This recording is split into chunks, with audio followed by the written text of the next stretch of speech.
Materi siklus air. Assalamualaikum. Hai kamu, bagaimana kabarnya hari ini? Semoga tetap sehat ya. Pernahkah kamu memikirkan berasal dari mana air minum yang biasa kita konsumsi? Air minum yang biasa kita konsumsi ini berasal dari sumber mata air atau air tanah. Lalu, dari mana air tanah ini berasal? Air tanah merupakan air yang berada di dalam tanah. Air tanah berasal dari air hujan yang meresap ke dalam tanah, kemudian terkumpul pada lapisan yang tidak dapat ditembus oleh air. Air tanah terbentuk berkaitan dengan adanya siklus hidrologi atau biasa kita kenal dengan siklus air tanah.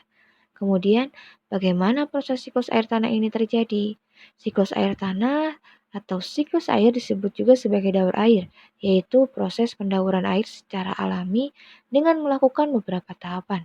Proses daur air dapat berlangsung salah satunya karena adanya sinar matahari di bumi. Proses siklus air tidak pernah berhenti berlangsung dimulai dari atmosfer ke bumi dan akan kembali lagi ke atmosfer. Dalam proses siklus air ini ada 4 tahapan yang berlangsung, yaitu evaporasi, kondensasi, presipitasi, dan infiltrasi. Pada tahapan evaporasi ini terjadi diawali dengan panas matahari yang menyebabkan air mengalami penguapan menjadi gas. Air yang berubah jadi gas terus naik hingga pada ketinggian tertentu di atmosfer. Yang kedua, kondensasi. Pada tahapan kondensasi ini terjadi peristiwa pengebunan yaitu gas menjadi cair. Uap air yang naik akibat sinar matahari akan terkondensasi di udara dan peristiwa kondensasi ditunjukkan dengan terbentuknya awan. Yang ketiga ada presipitasi. Pada tahapan presipitasi ini akan membentuk awan yang semakin gelap karena kandungan uap air di dalamnya bertambah. Lalu terjadilah proses turunnya hujan ke bumi melalui air. Yang terakhir ada infiltrasi. Pada tahapan infiltrasi ini, air yang jatuh ke bumi akan diserap ke dalam pori-pori tanah.